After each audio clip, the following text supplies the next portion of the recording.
दोस्तों, आजकल का युवा पीढ़ी पाश्चात्यकरण के अनुसरण में इस तरीके से खोई हुई है कि वो अपनी छोटी से छोटी ज़रूरतों को पूरा करने के लिए भी लोन लेने से हिचकती नहीं। आप देखेंगे कि ज़्यादातर युवा अपनी वेतन का बड़ा हिस्सा क्रेडिट कार्ड के loan, personal loan, vehicle loan, home loan, इस तरीके की जो है वो अपनी ज़रूरतों को पूरा करने के लिए इस टाइप के लोन लेते हैं और वो अपनी इच्छाओं की पूर्ति करते हैं। अगर आप में से, मेरे मित्र और मेरे दर्शक वर्ग में से अगर कोई आदमी भी अगर लोन लेने के बारे में सोच रहा है या लोन लेने के बारे में अगर उसे कोई एनकरेज कर रहा है, तो मेरा विषय आप लोगों को डराने का नहीं है। मेरा विषय ये है कि आप किसी भी तरीके के लोन लेने से पहले आपको क्या चीजें जो है दिमाग में रखनी चाहिए। तो सबसे पहली चीज जो आपको अपने दिमाग में रखनी चाहिए वो ये है कि आप जो लोन लेने जा रहे हैं उसे चुकाने की क्षमता आप में है या नहीं भी। जैसे कि आप अगर मान लो एक लोन लेने जा रहे हैं और आपकी मंथली इनकम उस लोन की ईएमआई को चुकाने में सक्षम है भी या नहीं, और अगर आप उस लोन की ईएमआई को चुका पा रहे हैं तो उसके बाद आपकी बाकी ज़रूरतों को पूरा करने के लिए आपके पास पैसा बचेगा भी कि नहीं। तो इसके लिए फाइनेंशियल जो एक्सपर्ट है वो ये कहते हैं कि आपकी किसी भी तरीके की लोन की किस्त जो है वो आपकी मंथली इनकम से 50% से ऊपर नहीं जानी चाहिए। मतलब अगर आपने पर्सनल लोन भी ले रखा है, आपने क्रेडिट कार्ड पे लोन भी ले रखा है और आपने दूसरे तरीके के भी लोन ले, तो सारी ईएमआई आपकी यदि मंथली इनकम अगर 1,00,000 रुपए है तो आपकी सभी प्रकार की ईएमआईओं की राशि 50,000 से ज्यादा नहीं होनी। और एक्सपर्ट तो ये भी बताते हैं कि यदि आपने कार लोन लिया है तो कार लोन की ईएमआई आपकी मंथली इनकम के 15% से ज्यादा नहीं होनी चाहिए। और यदि आपने पर्सनल लोन लिया है तो पर्सनल लोन की ईएमआई जो है वो आपको ध्यान में रखना चाहिए कि वो आपकी मंथली इनकम के 10% से ज्यादा नहीं होनी चाहिए। और यदि आपने होम लोन लिया है तो उसकी ईएमआई आपकी वेतन के या मंथली इनकम के 25% से ज्यादा नहीं होनी चाहिए। तो ये है कि आप जिस लोन को लेने जा रहे हैं उस लोन की क्षमता, जो चुकाने की क्षमता है, उसको सबसे पहले आपको ध्यान में रखना है। दूसरी चीज जो आपको ध्यान में रखनी है वो ये ध्यान में रखनी है कि आपको जो बैंक और जो एजेंट हैं वो आपको कभी भी इस चीज को नहीं समझाएंगे। आपको ये चीज ध्यान में रखनी है कि कम अवधि का लोन लेना है। कम अवधि का लोन, जैसे कि आप अगर होम लोन लेने जाते हैं तो मार्केट में आपको 10 से 15 साल और 20 साल की अवधि तक का भी लोन मिलता है। लेकिन आपको ये चीज ध्यान में रखनी है कि आपको कम अवधि का लोन लेना है। उसके दो फायदे हैं कि पहली बात तो कम टाइम में ही आपका जो है वो लोन चुक जाएगा, और दूसरा फायदा ये है कि एक्सपर्ट ये बताते हैं कि यदि आप 10 साल का लोन लेते हैं तो आप जो उस पर इंटरेस्ट पे करेंगे 10 साल में वो टोटल अमाउंट का 57% ही होगा। लेकिन यदि आप यही होम लोन 20 साल के लिए लेते हैं तो ये 128% के लगभग जाकर के बैठेगा। तो आप सोच लीजिए, आपने 20 सालों में बैंक को आपकी मूल राशि से भी करीबन 128% ज़्यादा ब्याज के साथ आपने उसको पे किया। और आपको अगर आप कार लोन लेने जा रहे हैं तो आपको ये ध्यान रखना है कि कार लोन का जो पीरियड है वो आपका 5 से 7 साल का होता है। तो आपको एक कोशिश करनी है कि आपका कार लोन जो है आप 5 साल या उससे कम कर लें। और आपको हमेशा ये चीज़ ध्यान में रखनी है कि अगर आपको कार लोन लेना है तो आपको मिनिमम 20% पैसा अपनी जेब से पे जरूर करना चाहिए या उससे ज़्यादा पे करने की कोशिश करनी चाहिए। क्योंकि यदि सिर्फ कार लोन लेकर के और आप जो है उसकी ईएमआई कैलकुलेट करते हैं कि मेरी कार की ईएमआई इतनी आएगी और मैं उसको चला लूँगा, लेकिन कार का अपना डेप्रिसिएशन भी होता है। अगर आप जो है उसका डेप्रिसिएशन देखेंगे तो डेप्रिसिएशन को देखते हुए आपको कार लोन की अवधि कम से कम रखनी चाहिए।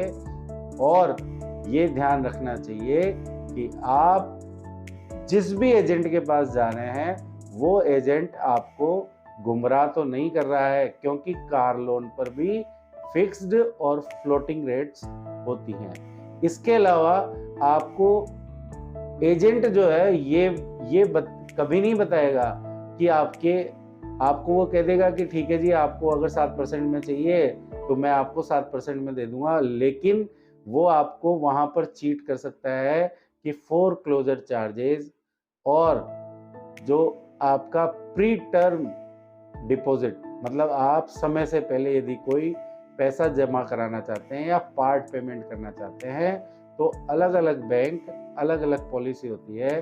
कोई फ्री ऑफ कॉस्ट करता है और कुछ उसके चार्जेस लेते हैं। ये सब चीजें आपको ध्यान में रखनी चाहिए।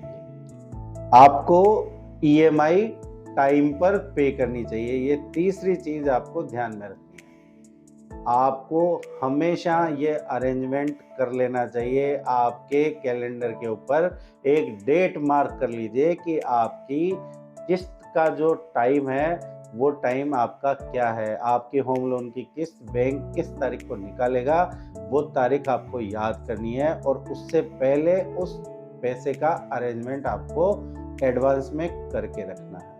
कई लोग क्रेडिट कार्ड पे जो ईएमआई आती है उसको भूल जाते हैं। अगर आप क्रेडिट कार्ड पे, होम लोन पे, पर्सनल लोन पे, व्हीकल लोन पे यदि आप ईएमआई टाइम पे नहीं देते हैं तो उसका सबसे बड़ा इम्पैक्ट तो ये होता है कि आपको पेनल्टी देनी पड़ती है, हाई रेट ऑफ इंटरेस्ट देने पड़ते हैं और तीसरी चीज आपका सिबिल भी खराब हो जाता है। इसके अलावा जो चौथी चीज आपको ध्यान में रखने वाली है वो चौथी चीज ये है कि आप जो लोन ले रहे हैं, जिस काम के लिए ले रहे हैं उस काम को कहीं और जगह पे निवेश नहीं करें। जैसे कि आपने पर्सनल लोन ले लिया अपनी गाड़ी खरीदने के लिए, लेकिन आपको लालच आ गया कि यार गाड़ी में तो मेरा नुकसान होगा, मैं इस लोन को जो है मार्केट में ब्याज पे दे देता हूँ 3 रुपए या 4 रुपए सैकड़े पे, या शेयर बाजार में लगा देता हूँ, मुझे अच्छा खासा रिटर्न आ जाएगा। लेकिन आप ये गलती भूल करके भी नहीं करें। क्यों? अगर वो पैसा डूब गया या वापस नहीं आ पाया या जिसको आपने दिया अगर वो डिफॉल्टर निकल गया, उसने टाइम पे आपको इंटरेस्ट नहीं पे किया, तो एक तरफ तो आपका पैसा भी चला गया और जो उस पर आप हाई रेट ऑफ इंटरेस्ट दे रहे हैं वो चीज भी आपको ध्यान में रखनी जरूर चाहिए। बड़े लोन का आपको इंश्योरेंस जरूर कराना चाहिए। बड़ा लोन होता है, जैसे कि कई इंडस्ट्रियलिस्ट होते हैं वो बैंकों से करोड़ों रुपए के लोन लेते हैं, या आप आजकल दिल्ली जैसे या महानगरों में आप जाते हैं तो 1 करोड़ 1.5 करोड़ के फ्लैट होते हैं, तो आप 70-80 लाख रुपए का उसका जो है आप लोन लेते हैं। तो बड़े लोन में आपको ये ध्यान रखना चाहिए कि उस लोन का आप इंश्योरेंस जरूर कराएं और उस लोन के अमाउंट के बराबर टर्म इंश्योरेंस जरूर करा लेंगे। अगर आपने टर्म इंश्योरेंस नहीं कराया तो मैंने वीडियो बना रखा है, उसमें बताया भी है कि अगर मान लीजिए आपने होम लोन लिया और आप अल्लाह को प्यारे हो गए तो आपकी जो आने वाली पीढ़ियां हैं अगर वो कमा रही होंगी अच्छे से तो वो चुका देंगे, लेकिन अगर वो नहीं कमा रही है तो बैंक उस मकान की नीलामी या कुर्की करा देगा। और अगर आपने गाड़ी ली है और आप गाड़ी लेकर के ऊपर पहुंच गए तो, और ईएमआई अगर टाइम पे नहीं आई तो बैंक आपकी गाड़ी उठा करके ले जाएगा। तो ये चीज आपको ध्यान में रखनी है। इसके अलावा छठा पॉइंट है, आपको अपना गुड लोन और बैड लोन इन दोनों को प्रायोरिटाइज करना चाहिए। जैसे कि क्रेडिट कार्डों पर लिए हुए लोन, पर्सनल लोन, ये जो लोन है ये बैड लोन की कैटेगरी में आते हैं। तो आपको प्रायोरिटाइज करना चाहिए कि आप इन लोन को जितना जल्दी हो उनको खत्म करवा लें। और मॉर्गेज लोन, एजुकेशन लोन, इस तरीके के लोन जो है वो गुड लोन्स की कैटेगरी में आते हैं। तो आप इनको प्रायोरिटाइज करें कि आपकी प्रायोरिटी होनी चाहिए कि जो बैड लोन है, जो हाई रेट ऑफ इंटरेस्ट के लोन है, उन लोनों को जितना जल्दी हो सके उतना जल्दी क्लोज कराने की कोशिश करें। लोन डॉक्यूमेंट्स को अच्छे से जांच लें। जब आप में से किसी भी आदमी ने यदि लोन लिया हुआ है तो उसको पता होगा कि जो लोन एग्रीमेंट आता है उसमें 50-60 पेज होते हैं और आप आंख बंद करके और वो पेपर साइन करते हैं।